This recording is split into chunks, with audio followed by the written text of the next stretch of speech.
Bonjour, on est le mercredi 27, je m'excuse, 27 janvier, mercredi 27 janvier 2021, avec un mois de janvier qui commence à, qui commence à terminer, hein, il se termine petit à petit.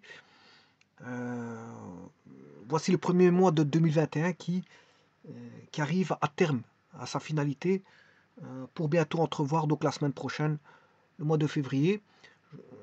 La météo aujourd'hui, il y a eu de très très faibles tombées de neige, ensuite suivi de fines pluies par après. Sachez que bon, la météo est un petit peu froide, sans plus. On n'est pas dans un réel hiver où on a une rigueur de l'hiver avec des neiges qui sont, euh, voilà, quand elles tombent, elles restent. Hein. Non, on n'a pas tout ça. On a juste un hiver pour l'instant qui est devenu un peu plus froid qu'habituellement. Mais dès qu'il y a des tombées de neige, ça fond. Donc ça ne tient pas. Je dirais même qu'il y a une forme de redoux qui est attendue. Donc ce qui veut dire que bon, même le petit froid qu'il y a maintenant, ben, on peut le. Si vous sortez de chez vous, vous allez ressentir voilà, du froid. Euh, mais le redoux est attendu, c'est-à-dire que ça ne va pas durer. Voilà. Alors, ceci étant dit, je vais faire une vidéo qui va être consacrée, si vous voulez, toujours à l'inégalité triangulaire qu'on peut retrouver dans pas mal de théories d'endroits. Voilà, je vous ai dit les déterminants. On peut retrouver l'inégalité triangulaire en statistique. On peut retrouver l'inégalité triangulaire en statistique. Bref, en géométrie, géométrie plane, géométrie vectorielle, géométrie, ce que vous voulez. Vous allez retrouver l'inégalité triangulaire, mais ici, il s'avère que c'est l'inégalité triangulaire dans les complexes. Donc on est dans les nombres complexes. Et j'ai déjà vu l'inégalité triangulaire qui a été démontrée au travers d'une vidéo. Bon. Alors l'inégalité triangulaire, comme son nom l'indique, c'est une question de distance. Hein. Voilà, ça a à voir avec les distances. Voilà, les distances.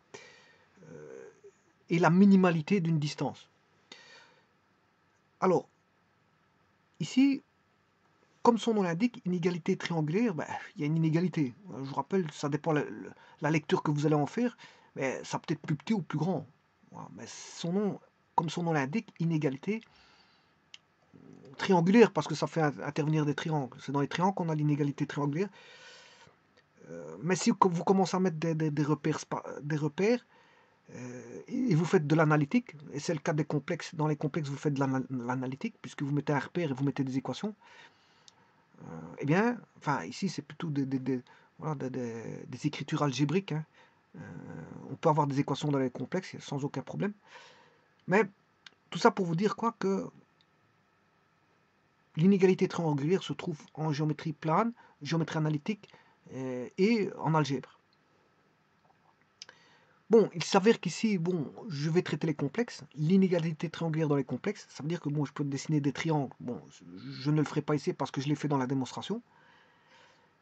Je peux faire les calculs, je ne le ferai pas ici, algébrique, parce que c'est déjà été fait auparavant. Bon, maintenant ce qu'on peut faire, c'est traiter au niveau trigonométrique, parce que l'écriture d'un complexe peut se faire au niveau algébrique, trigonométrique ou complexe, exponentiel, je m'excuse. Bon, il s'avère que j'ai fait la démonstration au niveau algébrique, ça me suffit. Je n'ai pas besoin de faire plus. Par contre, qui dit inégalité triangulaire dit l'apparition d'une inégalité. Alors cette inégalité, si vous avez regardé la démonstration, ben, c'était que la somme de deux complexes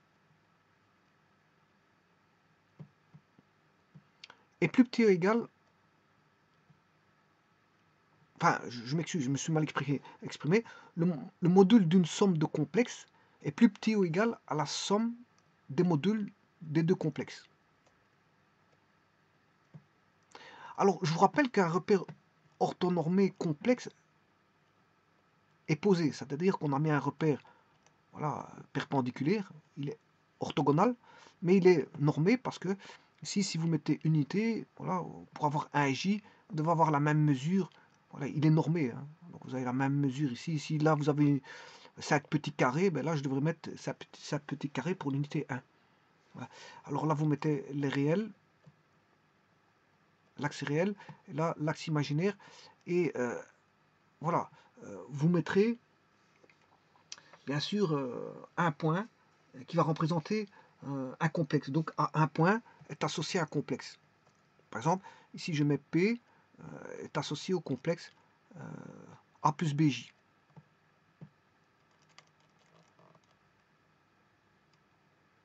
Alors A plus BJ c'est une entité, je reviendrai plus là-dessus parce que je l'ai suffisamment dit, c'est pas deux. Oui, il est composé de deux nombres effectivement, mais c'est une entité, une seule entité. Elle est prise comme une entité.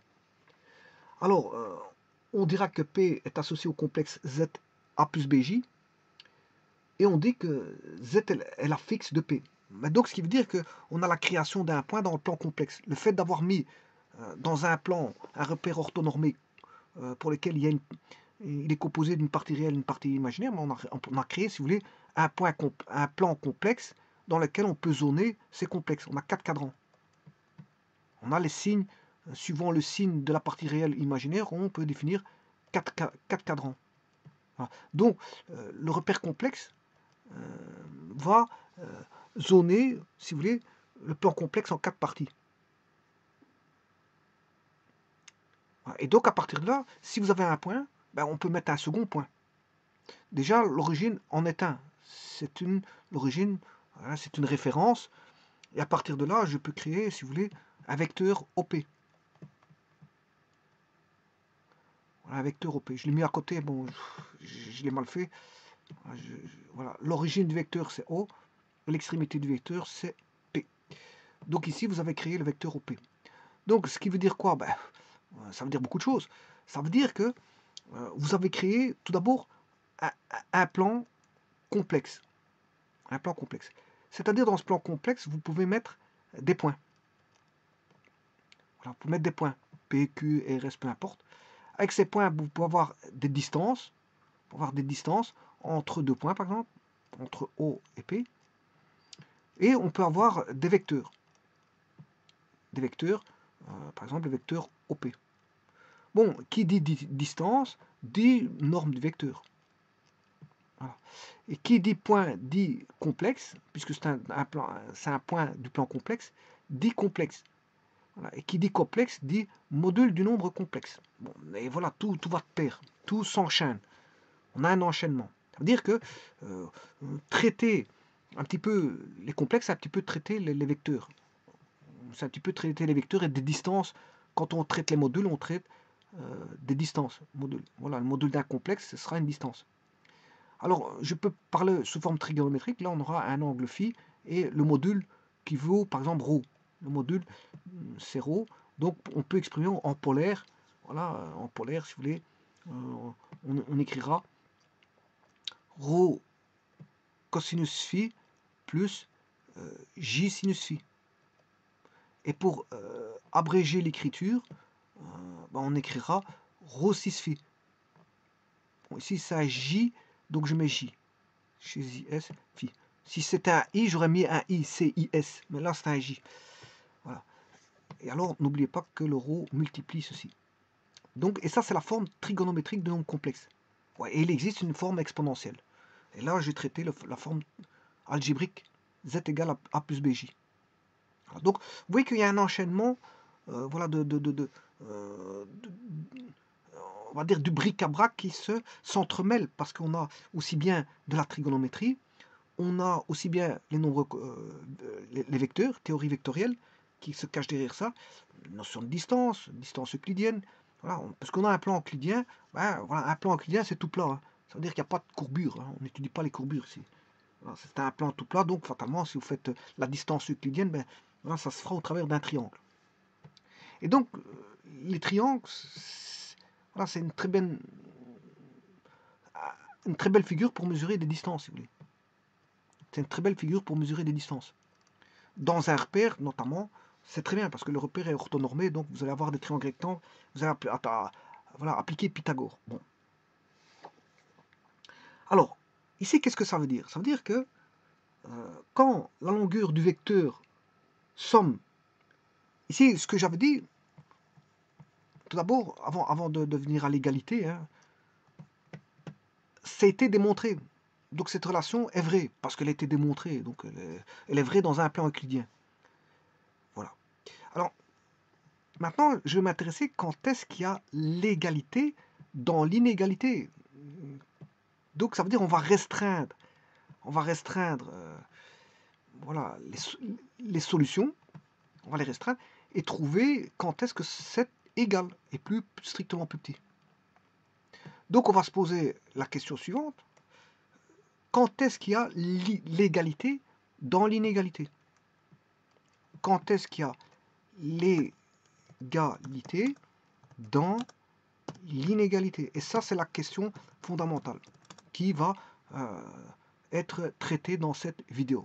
Quand est-ce qu'il y a l'égalité dans l'inégalité? En d'autres termes, une autre question qu'on pourrait se poser, c'est quand la longueur, parce qu'il s'agit de longueur, hein, bon, vous aurez compris que ce sont bien sûr, ce sont des modules, des modules. Oui, j'ai oublié de vous dire quelque chose. Si on avait des nombres réels purs, voilà, un nombre réel pur, on parle de valeur absolue. Voilà. Maintenant, si on a des complexes, ça si on a des nombres réels purs, si on a des nombres complexes on parle de modules. Ça s'écrit toujours comme ceci. C'est un module. Maintenant, je vous ai dit que c'était un bric-à-brac, les complexes, c'était un bric-à-brac.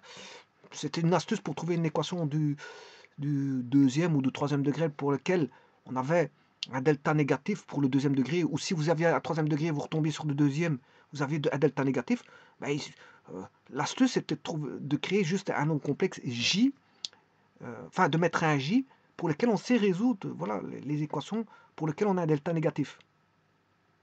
Donc, les nombres complexes, c'est les Italiens qui l'ont trouvé avec la Renaissance. Pendant l'époque de la Renaissance, ils étaient plusieurs à traiter les équations du troisième degré. Ils se sont rendus compte, chaque fois, ils tombaient sur du deuxième avec voilà, du négatif. Alors, ils voulaient voilà, faire en sorte de casser ce mur, cette problématique de chaque fois tomber sur du second degré négatif. Alors, ils ont posé ils ont créé les nombres complexes en mettant juste un J, pour lequel quand vous mettiez J carré, ben, ça faisait moins 1, c'est juste ça.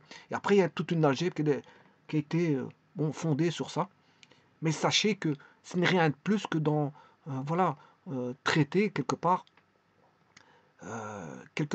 une forme, je veux dire une forme vectorielle. Voilà, ce n'est rien d'autre que de traiter une forme vectorielle. D'ailleurs, si vous avez pu apercevoir la démonstration de l'inégalité triangulaire, j'ai fait intervenir un triangle, mais j'ai fait intervenir avant tout des vecteurs, avant de faire intervenir, si vous voulez, les complexes. Donc, c'est pour vous dire que bon, je me suis basé sur la théorie vectorielle pour retomber sur la théorie quoi. Parce que pourquoi? Parce que la théorie vectorielle permet énormément de choses, que ce soit, je veux dire, en géométrie analytique plane ou en géométrie analytique des complexes. Bon, pour l'un ou pour l'autre, les vecteurs sont un outil, je veux dire, idéal pour expliquer voilà, les repères et beaucoup de choses. Pour expliquer les équations de droite, pour expliquer tout ce que vous voulez. Donc, la théorie vectorielle, c'est un monde hyper, je veux dire, hyper utile, hyper utile. On le retrouve partout. Partout, partout, partout. Pourquoi? Partout parce que dès le moment où vous devez définir une direction, ben, vous faites appel au vecteur. Dès le moment où vous devez définir une direction variable, ben, le vecteur est là. Le vecteur est là. Dès le moment où vous devez étudier un mouvement, les vecteurs sont là. Dès le moment où vous devez étudier voilà, de la géométrie plane, ben, vous pouvez mettre des vecteurs, il n'y a pas de problème, c'est ce qu'on appelle la géométrie vectorielle. Donc, vous voyez que la géométrie vectorielle va apparaître même partout, partout, même en sciences. En sciences, dès le moment où vous avez une direction, une certaine distance, voilà, et un déplacement, ben, les notions vectorielles, bon, sont très utiles. Hein. Ne pas connaître les vecteurs, c'est bon, c'est ne pas, je veux dire, et en mécanique, n'en parlons pas. Hein. Voilà. Donc, ne pas traiter correctement les vecteurs, c'est laisser pour compte une grande partie de la science. Voilà. Alors, quand est-ce qu'on a l'égalité dans l'inégalité? C'est-à-dire, en d'autres termes, quand est-ce que la longueur du vecteur, c'est bien ce que je vous disais, je parlais de vecteur, bien qu'on a des complexes ici, quand est-ce que la longueur du vecteur, somme, est-elle égale à la somme des longueurs des vecteurs termes? Voilà, je répète, quand est-ce que la longueur du vecteur somme est-elle égale à la somme des longueurs des vecteurs? Voilà. Donc je vais parler en termes vectoriels, si vous voulez. Bon, et ce qui sera vrai pour le vecteur sera vrai pour le complexe. C'est si évident que ça, parce qu'il y a une liaison des vecteurs vers les complexes.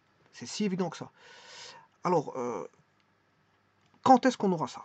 Bon, là, tout est la question. Donc, ce qui m'intéresse, c'est d'étudier ici quand est-ce qu'on aura l'égalité dans l'inégalité. Donc, je ne m'intéresse plus à l'inégalité parce que ça a déjà été démontré.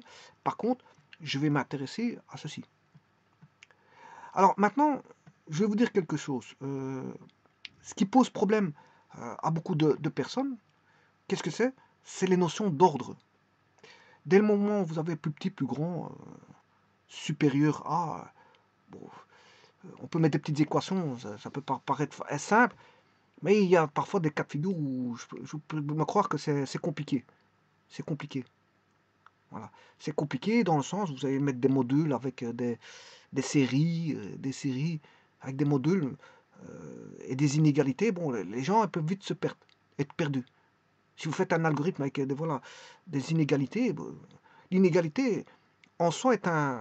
Bon, il y a des égalités simples, des inégalités simples, mais il y a des inégalités difficiles.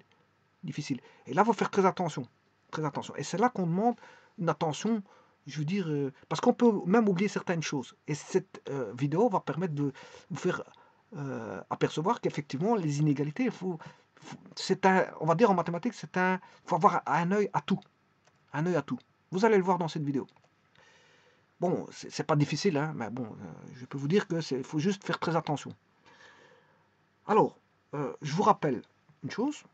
Dans l'inégalité, on avait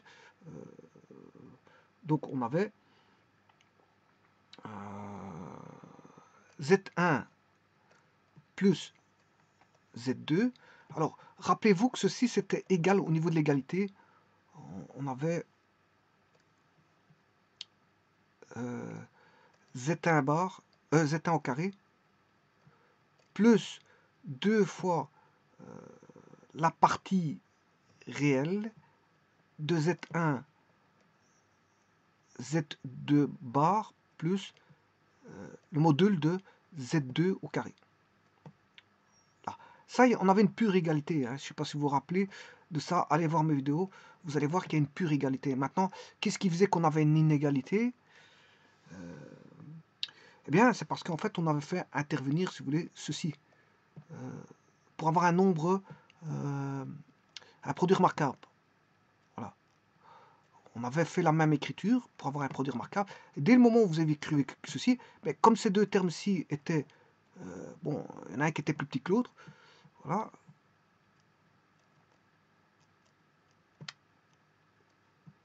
Eh bien, on pouvait démontrer l'inégalité triangulaire comme ceci. Alors, ça différait uniquement par le terme milieu. Par le terme milieu. Tout le restant était le même. Hein. Tout le restant était le même. La racine carrée, c'était racine carrée. Voilà. Donc, pour vous dire que... qu'est-ce qu'il fallait traiter quelque part? Qu'est-ce qui faisait la différence? L'inégalité? Mais c'était ceci. Qu'est-ce qui faisait? En fait, on avait une inégalité dans l'inégalité. Pourquoi avait-on une inégalité? C'est parce que on a engendré une inégalité. Alors, où est cette inégalité? Ben, elle est là. C'est elle qui va faire en sorte qu'on va avoir une inégalité, qui va créer l'inégalité générale. C'est celle-ci. Voilà. Parce que tout le restant est le même. Hein. Z2 carré, Z2 carré, ça s'efface parce que c'est le même. Z1 carré, si je fais la comparaison, Z1 carré, Z1 carré, c'est le même. La racine carrée, c'est pas ça qui va... L'opérateur agit sur les deux. Donc, c'est pas ça qui va... Voilà, on a ceci. C'est ça qui crée l'inégalité. Bon, mais déjà ici, je vais déjà diviser par 2. Je peux faire ça, ça ne change rien. Alors, rappelez-vous de ce que ça faisait ceci. Je peux le refaire, mais ce n'est pas un problème. Hein. Bon, si je prends Z est égal à A plus BJ, et ça c'est Z1, bien sûr, parce qu'il y a deux nombres complexes, hein, et Z2, C plus DJ. Alors, si vous multipliez Z1 fois Z2 bar, on aura A. Je vais faire Z1 fois Z2 bar. Hein, Z1 fois Z2 bar. Bon, ça fait A plus BJ. Alors, on va chercher le conjugué de Z2, qui est A, C moins DJ. Alors, ça donne quoi?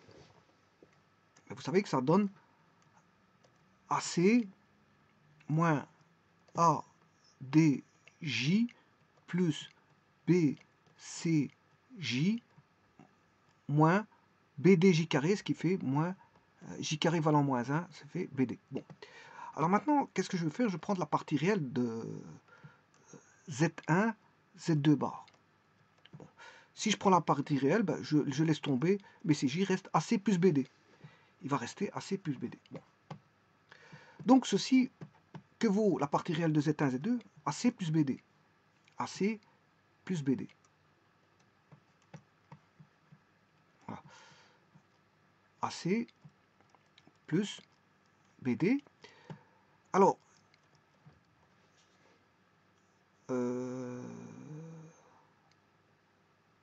le produit de Z1 Z2. Alors, bien sûr, Z1 Z2, c'est égal à Z1 Z2 bar, c'est le même. Hein. Voilà. Et ça, c'est égal à, si vous voulez, Z1 fois Z2 bar.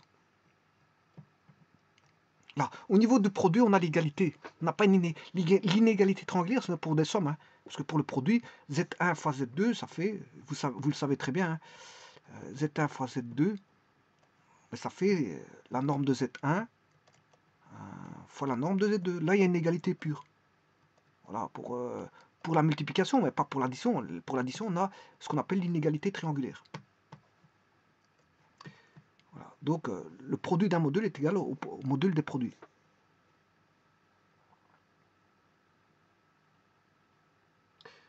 Bon, alors, moi, ce qui va m'intéresser ici, c'est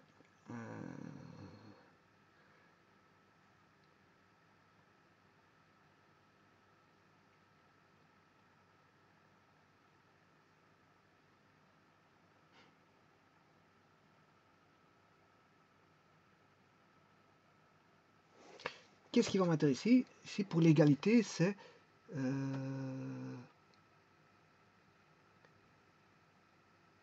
que, voilà, Z. Ici, je peux corriger quelque chose. Hein, parce qu'on a Z1, le produit des modules, je viens de vous dire que c'est.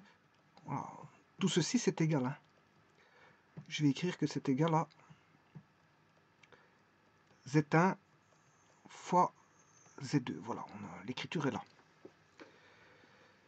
Donc, je pourrais écrire que c'est A carré plus B carré racine carrée fois racine carrée de C carré plus D carré. Bon, mais peu importe ce qu'on a ici. Peu importe. Ce qui m'intéresse ici, c'est que cette racine carrée-là, bon, la valeur va donner une valeur positive. Ou égal à 0 si A égale 0, B égale 0. Voilà. Peut-être plus grand égal à 0. Alors là, peut-être, elle est positive. On a une racine carrée. Elle est strictement positive. Hein.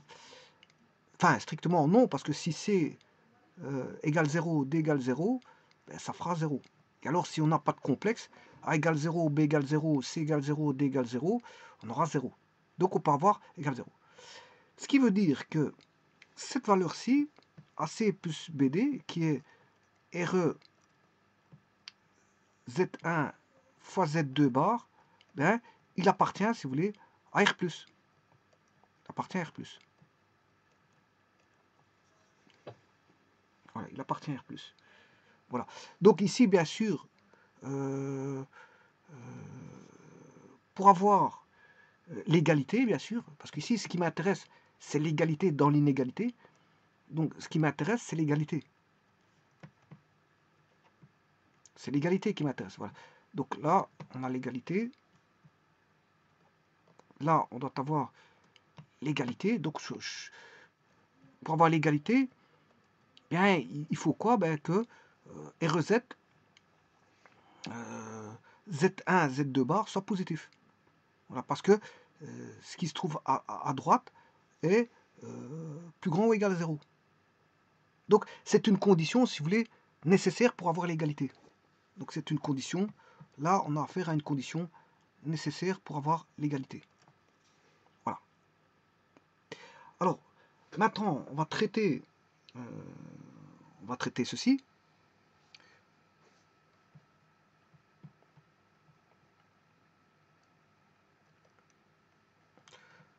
Donc, je vais prendre AC, qui est la partie réelle de Z1, Z2 bar, AC plus BD égale racine carrée de A carré plus B carré, voilà, racine carrée de C carré plus D carré. Alors, je vais enlever les racines carrées, c'est assez simple. Hein. Il suffit de mettre un carré ici. Donc, dans le membre de gauche et dans le membre de droite. Alors, ceci, je peux même l'écrire comme ceci. Je vais vous montrer. Avant de mettre, je vais mettre le carré pour ne pas l'oublier, parce que je risque d'oublier. Après, bon, vous allez vous poser des questions. Où est le passé le carré?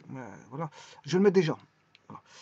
Alors, ce que je vais faire, c'est la racine carrée. On sait bien que c'est strictement positif ici. Là aussi.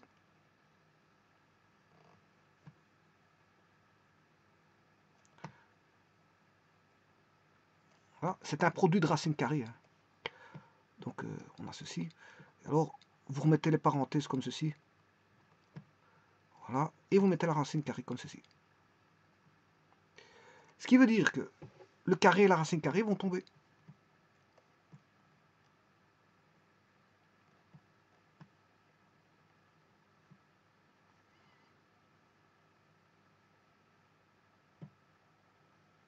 Le carré et la racine carrée vont tomber.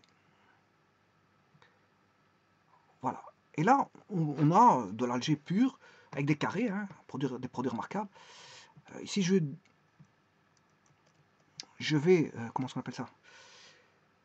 Distribuer. Donc, j'ai A carré, C carré équivaut à C au carré.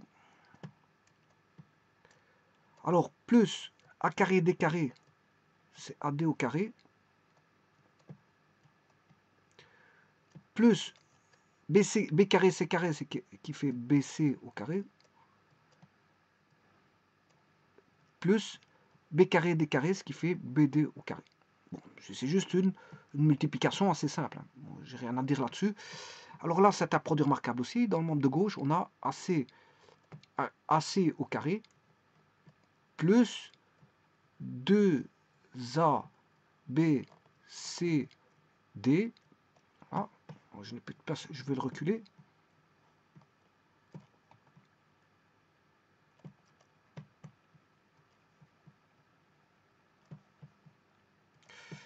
Plus B, D carré. Alors on va éliminer ce qu'on peut éliminer. Dans le membre de gauche, on retrouve AC. Dans le membre de gauche, on retrouve AC. Dans le membre de droite, AC. Dans le membre de gauche, on retrouve BD carré. Et dans le membre de droite, BD carré. Bon. On va déjà enlever ceci. Donc ça s'annule parce que je ramène tout. Voilà, je traite.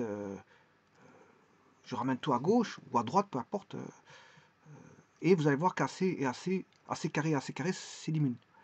BD carré moins BD carré, ça fait 0. Donc on se retrouve avec ceci. Bon. pour l'instant, je n'ai traité que des carrés. C'est une histoire de carrés. Hein. Bon, c'est une histoire de traitement de carrés au travers d'une somme. Je dirais même un produit, parce qu'il y a un produit de somme. Il y a un produit ici. Bon, mais maintenant, je vais ramener ce terme-ci à gauche. Donc, je vais avoir moins 2.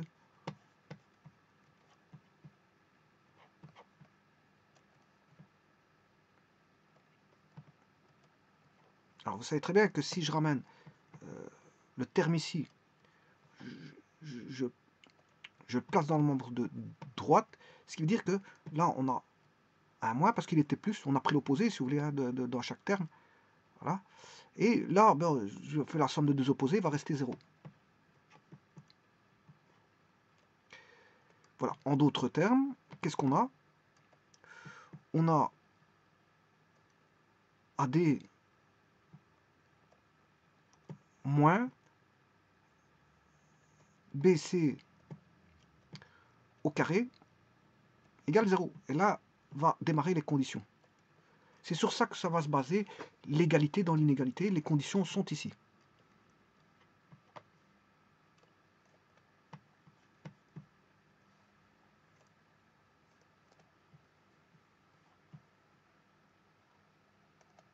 La discussion va se baser sur ça. Donc, c'est une réelle discussion. Alors, j'avais déjà trouvé des solutions, mais partielles.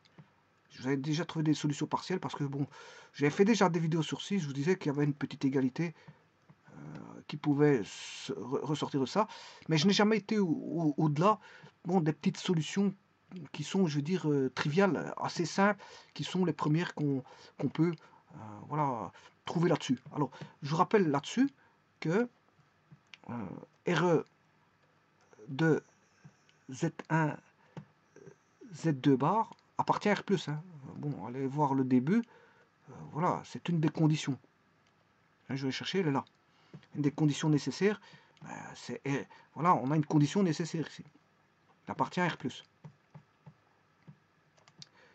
Voilà, alors une condition, enfin une solution triviale à ça, vous aurez compris que c'est AD égale BC. Alors je vous rappelle que le complexe Z1, c'est A plus BJ et Z2 est égal à C plus DJ.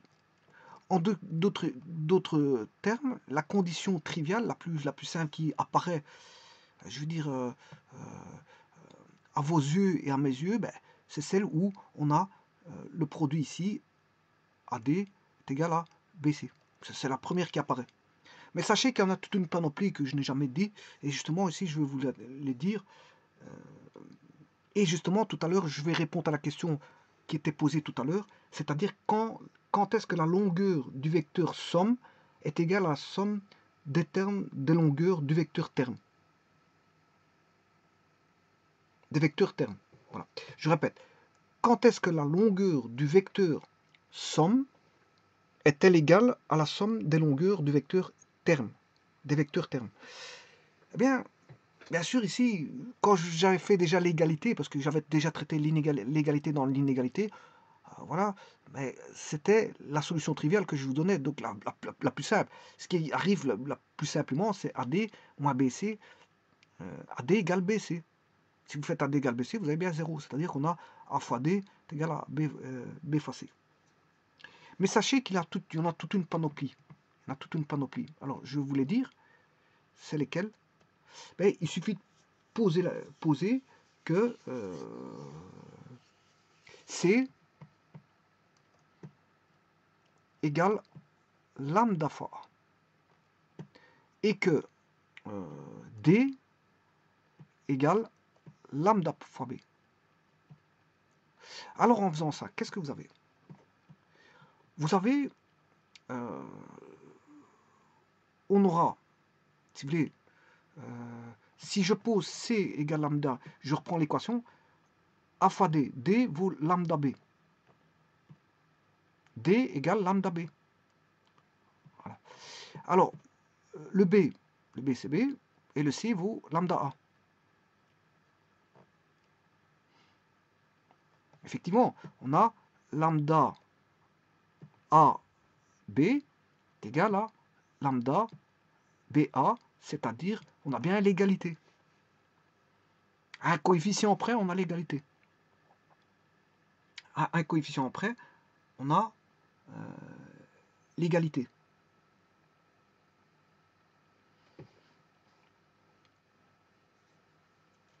Voilà. Alors maintenant, qu'est-ce que ça veut dire ça? Ben, écrivons. On va l'écrire. Je viens de dire que C égale lambda A. Donc, je vais écrire que Z est égal à A plus BJ. Voilà, ça c'est Z1. Z2 égale C plus DJ.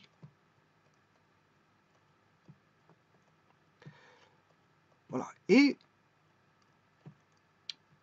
j'ai posé, pour avoir, on voit bien qu'on a même l'équation, si on pose C égale lambda A, on aura lambda A plus lambda B J. C'est-à-dire qu'on aura lambda A plus BJ.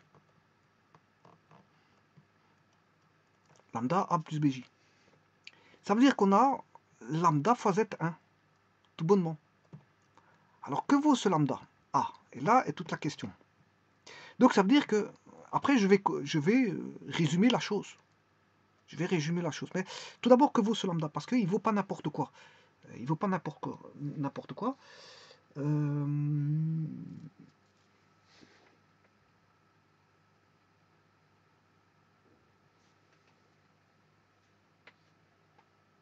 En fait,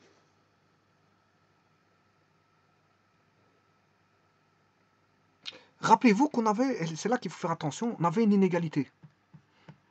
Rappelez-vous de l'inégalité. Si vous avez une inégalité, dans l'inégalité triangulaire, on a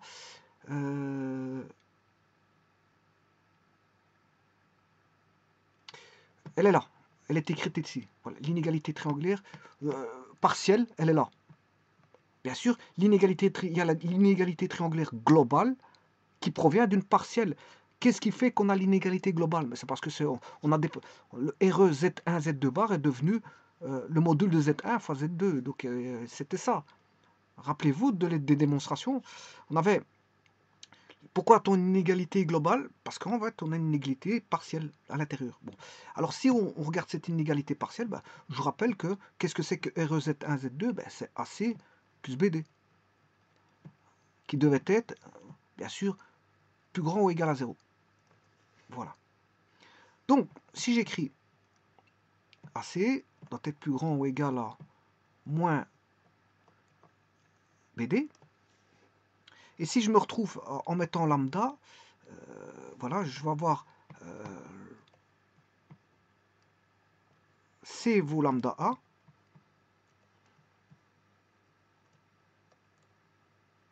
et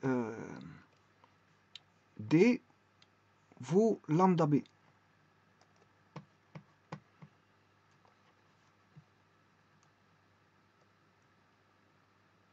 Bon, alors, si vous jouez avec des lambda négatifs, vous risquez d'ici d'avoir une... parce qu'on a une condition nécessaire ici. Hein. Condition nécessaire. Voilà, on a une condition nécessaire.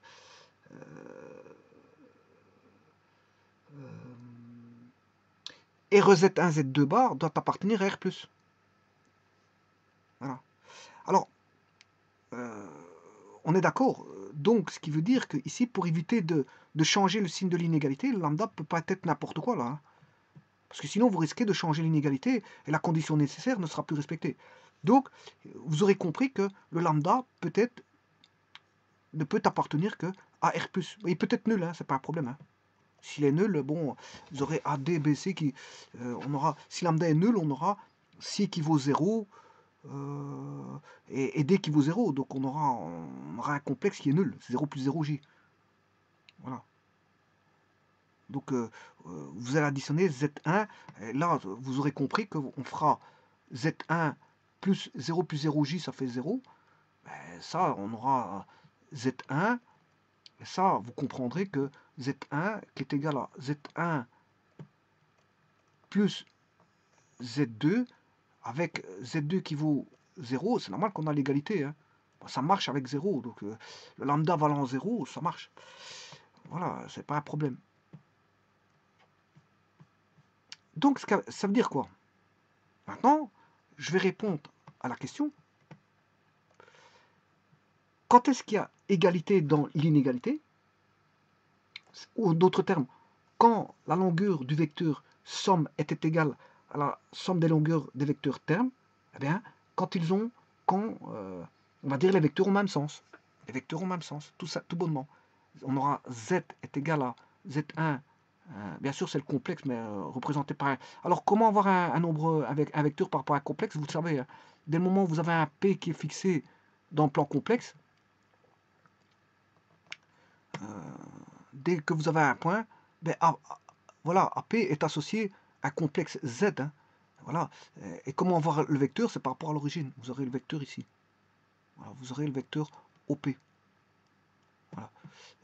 Et son module, et la norme du vecteur, ben, c'est le module du complexe. Tout bonnement, je vous l'ai expliqué tout à l'heure. Voilà, donc on va dire que Z1, c'est A plus BJ, et Z2, pour avoir l'égalité, il faut qu'on ait lambda A plus BJ, c'est-à-dire que les deux vecteurs soient deux vecteurs collinaires de même sens, puisque lambda appartient à R+. Bon, il peut être nul, hein, c'est pas un problème, je vous l'ai dit. Ça, c'est pas un problème, je viens de vous le montrer. Si vous faites la somme, je peux vous le rappeler, encore une fois, hein, on sait bien que Z1 plus Z2 est plus petit ou égal à Z1 plus Z2. Si vous mettez Z2 qui vaut 0, voilà, ben on a Z1 égale Z1. Hein, voilà, Z1 égale Z1. Donc lambda peut être nul. Si vous mettez lambda égale 0, ça marche. Hein. Bon, mais lambda doit être strictement positif. Plus grand égale à 0, je m'excuse. Plus grand égale à 0. Donc lambda appartient à R+, ça veut dire quoi? Ben, que lambda est plus grand ou égal à 0. Voilà. Et là, donc, il faut, maintenant, je peux formaliser la phrase en entier pour vous dire que quand est-ce qu'il y a l'égalité dans l'inégalité triangulaire dans les nombres complexes?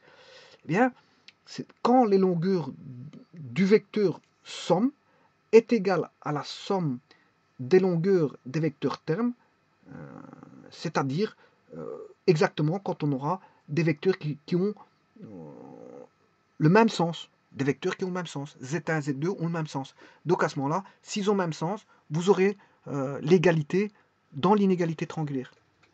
Vous aurez l'égalité dans l'inégalité triangulaire. Voilà, je vous remercie.